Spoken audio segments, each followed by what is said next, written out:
Namaste. Dear friends, welcome to the Third Telugu channel.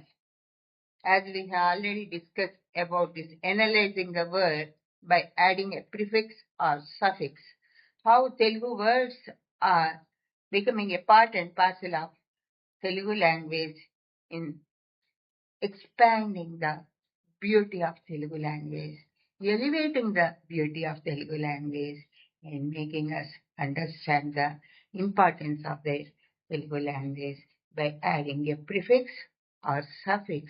It is making more and more new words and making us enlightened. Thank you one and all. Namaste. ఈ రోజు మనము పద విశ్లేషణము అని మనము చేస్తున్న వినూత్న ప్రయోగంలో 3వ అంకంలోనికి వచ్చాము. మొదటి పదములో అన్ని చలనచిత్ర గీతాలని ఆధారం చేసుకుని నవ్వు అనే పదాన్ని తీసుకుని ఆ నవ్వు ఎన్ని విధాలుగా మారి కొత్త కొత్త రూపాలను సంతరించుకుని కొన్ని ముందు ఉండే ఉపసర్గల్ని, కొన్ని విభక్తి ప్రత్యయాలని, మరికొన్ని అక్షరాలని తన ముందు వెనుక చేర్చుకుని ఏ విధంగా పద పరిమళములను గుబాళింపచేసిందో గమనించాము. మొదటి పదములో నవ్వు అనే పదాన్ని తీసుకుని ఆ నవ్వు ఏ విధంగా విస్తరించిందో, తన వైభవాన్ని ప్రకటించిందో, తన యొక్క భాషామ తల్లిపై ఉన్న వినయ విధేయతలను ఏ విధంగా ప్రకటింపచేసిందో కూడా గమనించాము. అదే విధంగా బడిలో ఏముంది బాబు గుడిలోనే ఉంది అంటూ ఒక చిన్న తర్కం అని కూడా అనలేము. ఎవరి యొక్క నమ్మకాన్ని వారు చెప్తూ చేస్తున్న దాంట్లో బడి అని రెండో పదాన్ని తీసుకుని దానితో కూడా మనము పద విశ్లేషణము చేశాము. ఈనాటి మన ఎపిసోడులో 3వ పదము రణము అనేది తీసుకుని ఆ రణము అనే పదము ఏ విధముగా తన ముందు ఉపసర్గలను చేర్చుకుని తన తరువాత ప్రత్యయములను చేర్చుకుని వినూత్న సృష్టిని కావిస్తోందో, విజయఢంక మోగిస్తోందో తెలుసుకునే ప్రయత్నం చేద్దాము. కాదండి, చేస్తాను. మీ అందరి సహకారమే ఈ విధంగా నా వెన్ను తట్టి ఈ కొత్త కొత్త ప్రయోగం అని అనలేనండి, అవి ఎప్పుడో ఉన్నాయి, వాటిని తెలుసుకునే ప్రయత్నాన్ని, ఆ అవకాశాన్ని నాకు కలిగిస్తుంది. రండి, ఆ పదం ఏంటి, ఆ పదము ఏ ఏ ఉపసర్గల్ని తనతో చేర్చుకుని తన ముందర చేర్చుకుని కొత్త కొత్త అర్థాలని ఆవిష్కరింపచేస్తోంది, ఏ ఏ ప్రత్యయాలను, దానినే విభక్తులు అని కూడా మన తెలుగు వ్యాకరణ శాస్త్రజ్ఞులు చెప్పారు. అవి డుమువులు ప్రథమ, నిన్నులన్ కూర్చి గురించి ద్వితీయ, చేతంచేయం తోడంతో తృతీయ, చతుర్థి వలనం కంటే కొరకున్ కై చతుర్థి, వలనం కంటే పంచమి, కిన్కున్ యొక్క లోపల షష్ఠి, అందున్న సప్తమి, ఓయి ఓరి ఓసి సంబోధన అంటూ వాటికి ఒక నిర్దిష్ట నామాలని కూడా చేర్చారు. ఈ ప్రత్యయాలు పదము తరువాత చేరి ఆ పదమును మరింత స్పష్టం చేస్తున్నాయి. ఏ విధంగా అయితే మనం ముందరి జరిగిపోయిన ఎపిసోడ్స్ లో హల్లులకు స్పష్టతనిచ్చే స్వభావం ఉంది, అచ్చు స్వతంత్రత శక్తి కలిగి ఉంది. ఈ హల్లు ఎప్పుడైతే హచ్చుతో స్నేహం చేసి దాని గుడింతపు గుర్తుని తనతో కలుపుకుని మరింత స్పష్టంగా మనకి కనపడుతూ ఉందో, మరింత అర్థాన్ని స్పష్టతగా ఇవ్వగలుగుతోందో, అదే విధంగా ఈ పదమునకు చేరిన ప్రత్యయములు కాని ఉపసర్గలు కాని ఆ పదమును మరింత అర్థవంతం చేస్తున్నాయి, మరింత స్పష్టంగా మనకి అర్థం చేసుకునే అవకాశాన్ని ఇస్తున్నాయి, మరింత సౌందర్యాన్ని కూడా సంతరించుకుంటున్నాయి. సౌందర్యం మాత్రమే కాదండోయ్, సౌలభ్యం కూడా వాటిల్లో ఉంది. సౌందర్య సౌలభ్యం ఉందని సౌకుమార్యానికి ఏవైనా భంగం వచ్చిందనుకుంటే అది శుద్ధ పొరపాటు. అది కూడా అదే విధంగా ఉండి ఈ తెలుగు పదము తన యొక్క జానతనాన్ని మనకి తెలియజేస్తుంది. ఆ పదము ఈ రోజు మనము ముచ్చటించుకోపోతున్నా, చర్చించుకోపోతున్న పదము ఏమిటి, దానికి మనము జతగా చేరుస్తున్న ఉపసర్గలు ఏమిటి, ప్రత్యయములు ఏమిటి అనే దాన్ని కొంచెం సేపు మనము ముచ్చటించుకుందాము. రండి. ఇక్కడ మనం ఈ రోజు తీసుకున్న పదము రణా శబ్దము.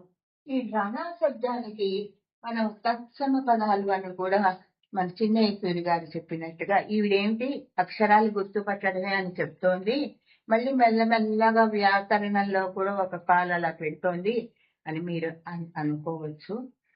ఇది కూడా తెలుసుకోవటం వల్ల మనకి వచ్చిన నష్టం ఏముందండి? మనకు కూడా కొంచెం స్పష్టత వస్తుంది. అది కాకుండా ఎందరో మహానుభావులు, అందరికీ వందనాలు, మనకి ఎటువంటి సందేహాలు సంశయాలు లేకుండా ఉండటానికి వాళ్ళు వీటి యొక్క ప్రత్యేకతను గుర్తించి భాష అభివృద్ధిలో, భాషను మరింత సుసంపన్నం చేయటంలో వీటికి ఉన్న ప్రత్యేక స్థానాన్ని గుర్తించి వాటికి కొంత నామకరణం చేసి దాన్ని ప్రచారంలోకి మనకి అందించారు. అటువంటప్పుడు ఆ నామం గురించి, ఆ విభక్తి ప్రత్యయం గురించి ఒక్కసారి స్మరించుకోవటం మనము తెలుగు భాషకి చేస్తున్న సేవ అనే నేను భావిస్తూ ఈరోజు ఈ విభక్తి ప్రత్యయముల ప్రస్తావనను చెప్పకనే చెప్తున్నాము. రండి. ఇక్కడ మనము తీసుకున్నది రణ అనే శబ్దము. ఈ రణ అనే శబ్దము ఏ విధంగా వన అనే శబ్దము ము అనే ప్రత్యయాన్ని చేర్చుకుని, అంటే ము అనే అక్షరాన్ని తనతో పాటుగా చేర్చుకుని వనముగా మారిందో, ఈ రణ అనే శబ్దము కూడా ము అనే ఒక ప్రత్యయాన్ని, అంటే పదము తరువాత వచ్చేదాన్ని ప్రత్యయము అని మనం అంటున్నాము. పదమునకు ముందర వచ్చేదానిని ఉపసర్గ అని కూడా అంటున్నాము. దీనిని ఆంగ్ల భాషలో ప్రిఫిక్స్ సఫిక్స్ అని ఆంధ్ర భాష గౌరవిస్తుంది. వాటిని ఏ ఏ శబ్దాలని, ఏ పదాలని మనం ఉపసర్గలుగా వాడుతున్నాము ముందు ఒకసారి చూసి, దాని తర్వాత దానివల్ల ఆ పదము అర్థము మారిందా, అదే విధంగా ఉందా అనే దాన్ని కూడా మనం గ్రహించి దాని తర్వాత వచ్చే ప్రత్యయాల గురించి మాట్లాడుకుందాము. అంటే మొదటి విభాగంలో ఉపసర్గల గురించి ముచ్చటించుకున్నాము, రెండవ విభాగంలో ప్రత్యయాల గురించి, దాని తర్వాత వచ్చి చేరి పదము తరువాత వచ్చి చేరి పదము వెనుక పదముతో పాటుగా వచ్చి చేరి ఆ పదము యొక్క స్వరూప స్వభావాలని మార్చే ప్రత్యయాల గురించి తెలుసుకుని అవగాహన చేసుకునే ప్రయత్నము చేద్దాము. మొట్టమొదటి మనం తీసుకున్న పదం ఇక్కడ రణ. సారీ, ఈ రణకి ము అనే ఒక ప్రత్యయాన్ని చేర్చి, అంటే రణ అనే శబ్దానికి తరువాత చేర్చి వెనుక చేర్చి, ముందు వెనుక కనుక మనం గమనిస్తే చేర్చి రణము అనే ఒక తత్సమ స్వరూపాన్ని మనం తెలుగు భాషలో ఉపయోగిస్తూ ఉంటాము. తత్ అంటే సంస్కృత భాష యొక్క సమాన రూపం. సంస్కృత భాష నుంచి గ్రహించి దానికి కొన్ని మార్పులు చేర్పులు చేసుకుని మనము వాడుచున్న, మనము ప్రయోగించుచున్న తెలుగు పదము రణము. ఈ రణము అనే పదముకు ఏమేమి చేరుతున్నాయి ఉపసర్గాలుగా అని చూస్తే, ఇక్కడ త అనే ఉపసర్గ చేరి శరణము, నన్ను రక్షించండి అని అడగటం. శరణము అనే పదాన్ని చేరి ఒకళ్ళని రక్షించమని అడుగుతున్న ఒక అర్థిని, శరణార్థిని, ఒక శరణము ఇవ్వగల శరణాగతుని, ఇద్దరినీ కూడా ఒక శరణము ఇయ్యగల వ్యక్తిని, ఒక శరణము కోరుకుంటున్న వ్యక్తిని, అటువంటి సందర్భాన్ని కూడా మనకి సూచనగా తెలియజేస్తోంది శరణము అనే ఈ పదం. దాని తర్వాత వచ్చింది చరణము. మొట్టమొదటి అక్షరాలు మాత్రమే మారుతున్నాయి, ఉపసర్గలు మాత్రమే మారుతున్నాయి. ఈ రణము అనేది అన్ని పదాల్లో కూడా అదే విధంగా ఉంది. మీరు గమనిస్తే ఇక్కడ అదే విధంగా ఉంది, ఇక్కడ అదే విధంగా ఉంది. ఈ దీనిలో చ అనేది ఉపసర్గగా మారింది. చరణములు, పాదములు పాటల్లో కూడా వస్తాయండి. పాటలో కూడా పల్లవి అనుపల్లవి అయిన తర్వాత వచ్చే వాటిని చరణములు అని అంటారు. అదే విధంగా హరణం,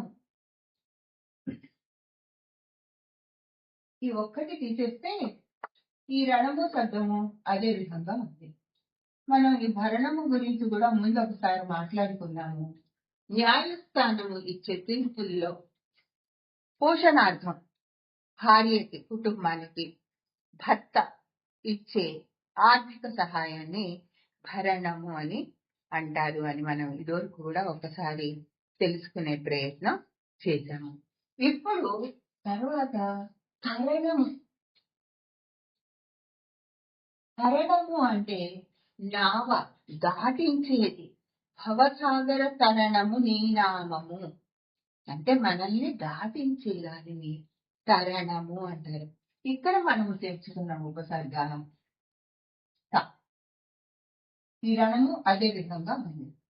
మరణము, పుట్టిన ప్రతి జీవికి గిట్టుట అనేది తప్పనిసరి. ఒక ఎక్స్పైరీ డేట్ ఇస్తారు, దాంట్లో మనం వెళ్ళిపోవాల్సిందే ఎవరైనా సరే. అప్పుడు ఈ మా అనేది ఇక్కడ ఉపసర్గగా వచ్చింది. ఈ పదము రణము అదే విధంగా ఉంది.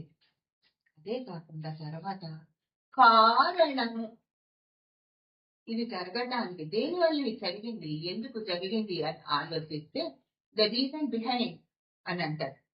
దీని వల్ల ఇది జరిగిందా, ఇది దాక్కుని ఉంటుంది, మనకు కనిపించదు. కానీ మనకు కనిపిస్తున్నది ఏంటి, కార్యం. ఆ పని ఏది జరుగుతోందో అది కనిపిస్తోంది, కానీ దేని నిమిత్తం ఇది జరుగుతోంది, దేని కొరకు జరుగుతోంది అనేది తెలియజేసేది కారణము. ఇక్కడ మనం తీసుకున్నది కా అనే ఉపసర్గ.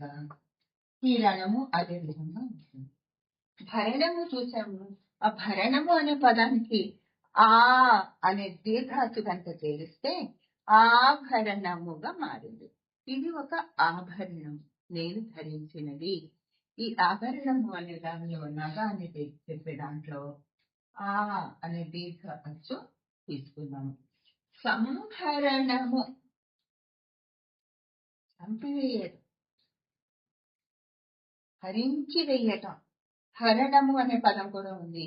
సంహరణం అంటే పూర్తిగా చంపివేయటము. ఇక్కడ కూడా సం అనేది ఉపసర్గ. ఒట్టి హరణము అనేది తీసుకుంటే హ అనేది కూడా ఉపసర్గ. వివరణము, ఇక్కడ కూడా ఈ వివ అనేది ఉపసర్గ. ఇప్పుడు మనం గమనిస్తే ఈ విభజన అయిన తర్వాత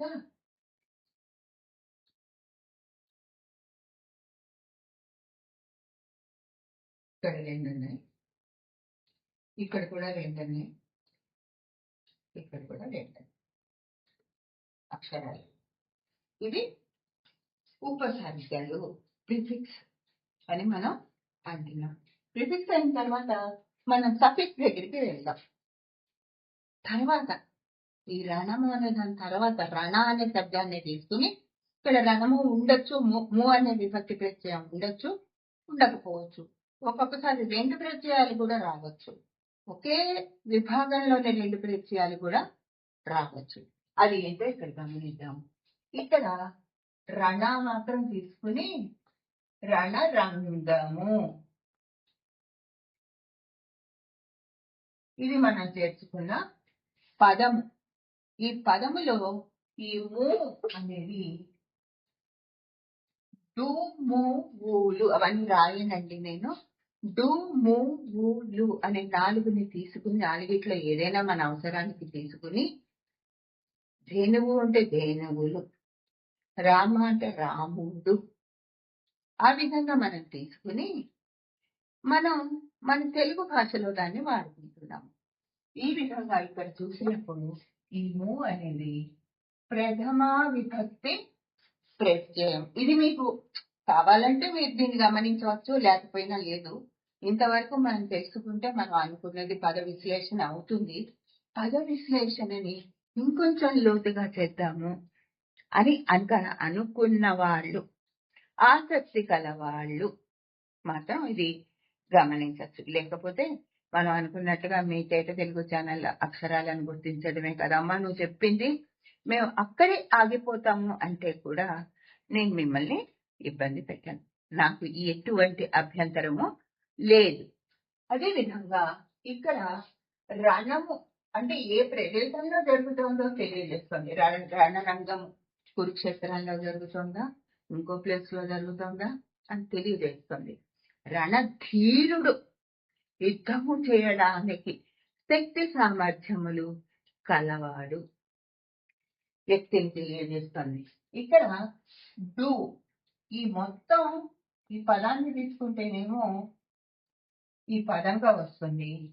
ఈ అక్షరాన్ని మాత్రము తీసుకుంటే డు ము ఇది కూడా ప్రథమ విభక్తి ప్రత్యయమే అయిపోతుంది. ఎక్కడికి వెళ్తున్నాడు?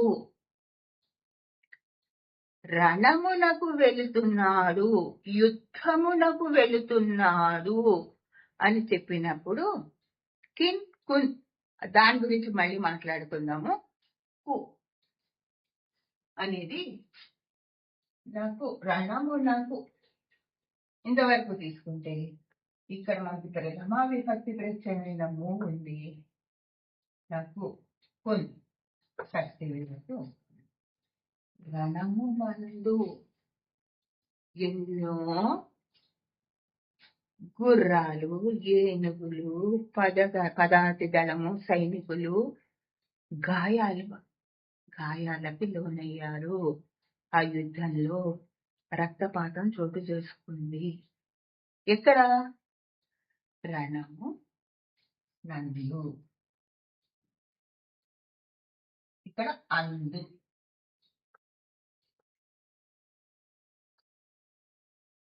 దీని వలన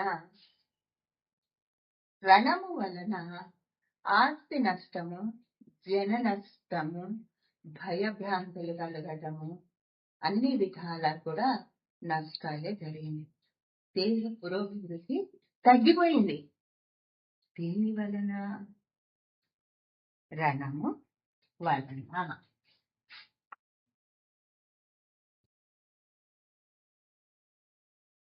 రణము కంటే సంధి మేలు. ఎందుకు యుద్ధాలు చేసుకోవటం? నువ్వు నేను ఒక సామరస్యంతో ఒక ఒడంబడికని చేసుకుని నీ రాజ్యము పాడు కావద్దు, నా రాజ్యము పాడు కావద్దు, నీ సైన్యము ఇబ్బంది పడవద్దు, నా సైన్యము కావద్దు. నువ్వు గొప్పవాడిగా ఉంటా అంటావు, నన్ను గెలుస్తానంటావు. సరే, నేను నీకు సామంతుడిగా ఉండిపోతాను, నా రాజ్యంలో నేనుంటా, నా పాలన నేను చేసుకుంటా, నువ్వు నా దాంట్లో ఎటువంటి జోక్యం చేసుకోకు. ఆ విధంగా నువ్వు నాకు అనుమతినిచ్చినందుకు నేను నీకు కొంచెం కప్పం కడతాను. కప్పం అంటే ట్యాక్స్. ఆ విధంగా కడతాను అని చెప్పి రణము కంటే, రణము కంటే ఏది మంచిది? శాంతి, సంధి. రణమును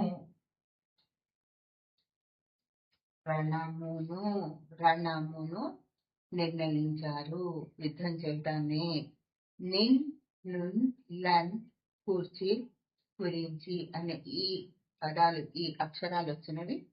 ఇది ఒక విభక్తి ప్రత్యయం. నువ్వు అనేది రణములో, రణరంగంలో ఏం జరిగింది? రణములో, ఆ ప్రదేశంలో, ఆ సమయంలో, ఆ చేస్తున్న యుద్ధములో అని చెప్తున్నది ఇక్కడ ఈ ప్రత్యయం. అదే విధంగా ఒక్క రకం కాదు, మళ్ళీ చేస్తూ ఉంటారు బహువచనానికి. రణములు. ఇప్పుడు మీరు గమనిస్తే దీని ప్రత్యేకత ఏంటంటే ఇక్కడ ఈ మూవ్ అనేది కూడా మీకు చెప్పారు కదండి, డూ, మూవ్, మూవ్, లుక్, ఈ 4 కూడా ప్రథమ విభక్తి ప్రత్యయాలని. ఇక్కడ ఈ మూవ్ ఉంది, ఈ లు కూడా ఉంది. అంటే 2 ప్రత్యయాలు వచ్చి చేరి ఆ పదానికి బహువచన రూపాన్ని ఇచ్చేది. వనములు, రణములు. ఈ విధంగా ఒక తెలుగు పదాన్ని మనం విశ్లేషణ చేస్తున్నప్పుడు, అందులో ఉపసర్గని చేర్చినప్పుడు కొత్త అర్థాన్ని, కొత్త సాంప్రదాయాన్ని మనకి తెలియజేస్తూ ఆ పదాన్ని మరింత పటిష్టం చేస్తున్నాయి. ప్రత్యయాలు చేర్చినప్పుడు కూడా అదే విధంగా ఆ పదము యొక్క సౌభాగ్యాన్ని, స్పష్టతని మరింత మనకి అందజేస్తున్నాయి. ఈనాటి పద విశ్లేషణని నేను ఇంతటితో ముగిస్తానండి. సమయాభావం అవుతుంది, చాలా సమయం తీసుకుంటున్నాను. మళ్ళీ ఇంకొక ఎపిసోడ్తో మిమ్మల్ని కలిసే ప్రయత్నం చేస్తాను. నమస్తే. జై తెలుగు తల్లి.